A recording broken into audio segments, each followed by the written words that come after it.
तेजी से कागज लेस और डिजिटल दुनिया में कुछ सियासी जमात। कागज वोट वापस लाओ, ईवीएम पर भरोसा नहीं। जिन 9 मुल्कों ने हिंदुस्तानी इलेक्ट्रॉनिक वोटिंग मशीन उर्फ ईवीएम खरीदे हैं, लगता है वो ईवीएम पर हमसे ज्यादा भरोसा करते हैं। दुनिया भर में 18 मुल्कों में वोट इलेक्ट्रॉनिक जरियों का किसी न किसी तरह इस्तेमाल करते हैं। हालांकि अभी भी कुछ मुल्क शक की गुंजाइश रखते हैं। तो क्या ईवीएम मशीन काबिले एतमाद है या नहीं? बिस्बो 12 पक्के वजूहात बताएगा, जिससे आपको पूरा यकीन हो जाएगा कि ईवीएम से छेड़छाड़ या हैकिंग करना नामुमकिन है। छेड़छाड़ नामुमकिन। वजह अव्वल, अनजानी मंजिल। हर एक इंतखाबी मुकाम में मुख्तलिफ फहरिस्त में मुख्तलिफ उम्मीदवार होते हैं और वोटिंग की सुबह तक किसी को पता नहीं होता कि कौन सा ईवीएम कहाँ जा रहा है। इसके अलावा ईवीएम मशीनों को हमेशा सील ब्रीफकेस में ले जाया जाता है। छेड़छाड़ नामुमकिन। वजह 2, एक दूसरे के बिना कंट्रोल यूनिट और वोटिंग या बैलेट यूनिट एक दूसरे से 5 मीटर केबल से जुड़े जाते हैं और वोटिंग शुरू होने से 1 घंटे पहले उम्मीदवार के सामने मशीनों का टेस्ट किया जाता है। जब भी कोई वोटर वोटिंग की जगह में दाखिल होता है, तब वोटिंग अफसर को कंट्रोल यूनिट पर बैलेट का बटन दबाना पड़ता है। उसके बाद ही ईवीएम की हरी बत्ती जलती है और आपके वोट को मंजूर करने के लिए तैयार होती है। तब तक नहीं, जैसे ही आप वोट डालते हैं, तब वोटिंग अफसर को ये इशारा मिलता है कि आप वोट डाल चुके हैं। छेड़छाड़ नामुमकिन। वजह 3, सलमान खान चिप। एक बार जो मैंने कमिटमेंट कर दी तो फिर मैं अपने आप की भी नहीं सुनता। आपकी पसंद के वोट को एक ऐसी चिप पर छाप दिया जाता है जिसके ऊपर फिर से लिखा नहीं जा सकता। Single use programmable chip. छेड़छाड़ नामुमकिन। वजह 4, रब ने बनाई जोड़ी। अगर आप कंट्रोल यूनिट या बैलेटिंग यूनिट को किसी दूसरे यूनिट के साथ जोड़ने की कोशिश करते हैं तो डिस्प्ले दिखाएगा एरर मोड। छेड़छाड़ नामुमकिन। वजह 5, अपना टाइम आ गया। हर बार हर वोट के साथ तकनीकी तौर पर वक्त भी नोट किया जाता है, इसीलिए वोटिंग खत्म होने के बाद फर्जी वोट डालना या डलवाना बिल्कुल नामुमकिन है। छेड़छाड़ नामुमकिन। वजह 6, वोट वोटिंग के रोज ही मंजूर होता है। वोटिंग का रोज खत्म होने पर वोटिंग अफसर क्लोज बटन दबाता है, जिसके बाद मशीन किसी भी वोट को मंजूरी नहीं दे सकती। इसलिए इंतखाब के बाद अंजाम में फेरबदली होने का तो सवाल ही नहीं उठता। छेड़छाड़ नामुमकिन। वजह 7, दस्तखत की तौसीक। वोट मुकर्रर होने के बाद कंट्रोल यूनिट एक रसीद प्रिंट करती है। उस रसीद पर सभी मौजूद अफसरों और हर एक उम्मीदवार के नुमाइंदे दस्तखत करते हैं। दस्तखत होने पर वो रसीद ईवीएम मशीन में डाली जाती है और मशीन को सील कर दिया जाता है। रसीद की एक कॉपी उस बूथ के हर नुमाइंदे को बतौर सबूत दी जाती है। छेड़छाड़ नामुमकिन। वजह 8, ऑनलाइन हैकिंग भी नामुमकिन। न तो कंट्रोल या बैलेट यूनिट में इंटरनेट, वाईफाई या ब्लूटूथ कनेक्टिविटी होती है। जब ऑनलाइन जा ही नहीं सकती तो हैकिंग होगी कैसे? छेड़छाड़ नामुमकिन। वजह 9, डी ट्रांसपोर्टर। इंतखाब से पहले या बाद ईवीएम को बंद कंटेनरों में या सील ट्रकों में वोटिंग सेंटरों तक लाया जाता है, पुलिस एस्कॉर्ट के साथ, जो मुसलसल जीपीएस से और सभी पार्टियों के जरिए ट्रैक किए जाते हैं। छेड़छाड़ नामुमकिन। वजह 10, अंडरटेकर वाली हिफाजत। सभी ईवीएम वोटिंग के पहले और बाद स्ट्रॉन्ग रूम में रखे जाते हैं, जिन्हें सीआरपीएफ या फौज के जवानों के जरिए हिफाजत में लिया जाता है। स्ट्रॉन्ग रूम में सभी सियासी दलों के नुमाइंदों की हाजिरी में नासिक प्रिंटिंग प्रेस के मुहर से सील किया जाता है, जो गिनती वाले रोज तक 24 घंटे कैंप लगाते हैं। छेड़छाड़ नामुमकिन। वजह 11, जुड़वा 3। गिनती वाले रोज सील तोड़ी जाती है और नुमाइंदे वोटिंग के रोज हुए पर्ची के साथ वोट टैली कर सकते हैं। अंजाम बटन दबाने पर पार्टीवार टैली फौरन दिखाई जाती है। छेड़छाड़ नामुमकिन। वजह 12, 24 घंटे नजर।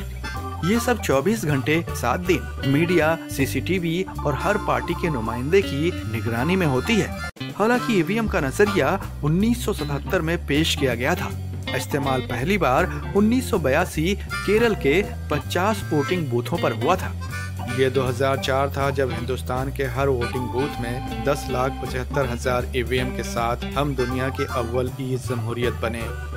ईवीएम की एतबार की जांच के लिए 2 कमेटियां बनाई गईं। 1990 और 2006 में दोनों का एक ही इख्तिताम निकला। इन मशीनों से छेड़छाड़ कतई नहीं की जा सकती।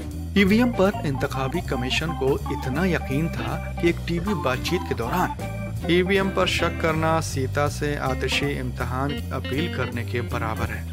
मसलन नाकाबिल कामगार अपने औजारों पर इल्जाम लगाते हैं, वैसे हारे हुए नेताओं ने नाकाबिले यकीन ईवीएम को मुल्जिम करार दिया है। 2009 में भाजपा ने हमें बैलेट कागजों को वापस लाना चाहिए, अब कांग्रेस की बारी है। मार्च 2018 में 84वें कांग्रेस खुले मुकम्मल सेशन में ईवीएम का बद इस्तेमाल किया जा रहा है, पुराने तरीके पर वापस लौटना चाहिए। हालांकि 2010 में हैदराबाद के तकनीकी माहिर हरि प्रसाद ने प्रोफेसर को ब्लूटूथ चिप के साथ बदलकर ईवीएम को मैनुअल तरीके से हैक करना बताया। लेकिन पूरे हिंदुस्तान में हजारों ईवीएम के साथ ऐसा करना नामुमकिन होगा। इस नामुमकिन अंदेशे से भी बचने का एक तरीका और है, VVPAT, voter verifiable paper audit trail. इतना अच्छा सुझाव है ये कि 2013 में सुप्रीम कोर्ट ने भी इसे बढ़ावा दिया और 2015 से हर स्टेट इंतखाबात में इस्तेमाल होने लगा। 2019 आम इंतखाब मुकम्मल तरीके से इसके साथ ही होना चाहिए। वीवीपैट ईवीएम से जुड़ा प्रिंटर है। जब कोई वोट डाला जाता है तो वीवीपैट चुने हुए नेता का सीरियल नंबर, पार्टी का नाम और निशान ये सिंबल के साथ एक पर्ची प्रिंट करता है। ये साबित करने के लिए कि वोट सही तरीके से दर्ज किया गया। पर्ची 7 सेकंड के लिए कांच के जरिए वोटर को दिखाई देती है, जिसके बाद ये वीवीपैट मशीन के अंदर एक सील बंद बक्से में गिर जाती है, जहां से इसे कोई भी छू नहीं सकता। वोटिंग के रोज उन पेपर पर्चियों को अंजाम के लिए ईवीएम के साथ गिना जा सकता है। इस आम इंतखाब से कुछ ही महीने पहले एक साइबर माहिर जो खुद को इन मामलों का माहिर समझते हैं, ईवीएम मशीनों पर झूठा शक फैलाने की कोशिश की। भाजपा ने 2014 लोकसभा चुनाव जीतने के लिए ईवीएम को हैक किया। हम ये कैसे बोल सकते हैं कि सारे शक झूठे हैं, क्योंकि और बातों के अलावा उन्होंने ये भी दावा किया कि भाजपा नेता गोपीनाथ मुंडे की हत्या कर दी गई थी। अपनी ही बेटी के जरिए किया गया एक दावा। मेरे पिताजी की मृत्यु के बाद मेरी मांग पर राजनाथ सिंह जी ने सीबीआई जांच की, पर कुछ गड़बड़ी नहीं थी। और उनका दावा है कि गौरी लंकेश को भी कत्ल किया गया, क्योंकि वो ईवीएम पर मजमून लिखने वाली थी। ना तो पुलिस को ना ही हमें इस बात की भनक तक लगी। हालांकि हर मशीन की तरह ईवीएम में भी खराबी हो सकती है। अगर वोट देते वक्त ऐसा कुछ भी होता है तो बराए मेहरबानी मौजूदा अफसरों को फौरन इत्तला करें। मैंने बटन दबाया पर मेरा वोट किसी और पार्टी को चला गया। बीप की आवाज नहीं सुनाई दी। क्या मेरा वोट रजिस्टर्ड हुआ? बटन फंस गया। ईवीएम मुसलसल बीप ही करता रहा।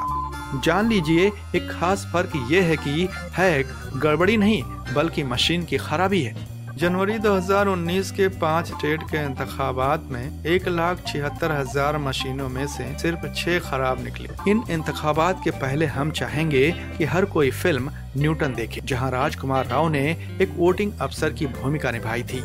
बड़ी लाजवाब फिल्म है जो हिंदुस्तान की आजादी और मुनसिफाना जमहूरियत को जबरदस्त तरीके से पेश करती है। कागजी वोटिंग में धोखेबाजी ज्यादा थी, जहां हथियारबंद ठग वोटिंग बूथों पर कब्जा कर लेते थे और सभी वोटों पर एक ही पार्टी के निशान लगाते थे, जैसा कि इंदिरा गांधी ने 1971 के इंतखाब में किया था। और जब उसे एहसास हुआ कि सत्ता फिसलने लगी तो 1975 से 1977 तक हंगामी हालात लगा दिया। आजादी के बाद हिंदुस्तान पर सबसे बड़ा धब्बा। और राजीव गांधी, जिन्होंने 1987 में जम्मू कश्मीर इंतखाबों में धांधली करवाकर कश्मीर मुद्दा पैदा किया, जिसकी कीमत हम आज तक चुका रहे हैं। 2019 के आम इंतखाबों के लिए मुखालिफ पार्टियां 50% बेतरतीब ईवीएम वीवीपैट टीलिंग की मांग कर रही हैं, और जहां पर कोई 5% से कम मार्जिन से जीता हो पूरी गिनती। ईवीएम के खिलाफ कहना खिसियानी बिल्ली खंभा नोचे जैसा है। हिंदुस्तान का इंतखाब महफूज है, हिंदुस्तान का तरीकाए जमहूरियत भी महफूज है। बिस्बो की शायरी, ईवीएम पर शक बहुत बेबुनियादी सोच, खिसियानी बिल्ली जैसे खंभा देती नोच, नहीं धाधली है मुमकिन इसके संग, बिस्बो कहता है खरा ये वोटिंग का ढंग। अगर आपको हमारी वीडियो पसंद आई तो सब्सक्राइब करें हमारे YouTube चैनल को और पेज पर बने बेल आइकन को क्लिक जरूर कीजिएगा, ताकि आपको हमारे लेटेस्ट वीडियो की जानकारी आसानी से मिल सके।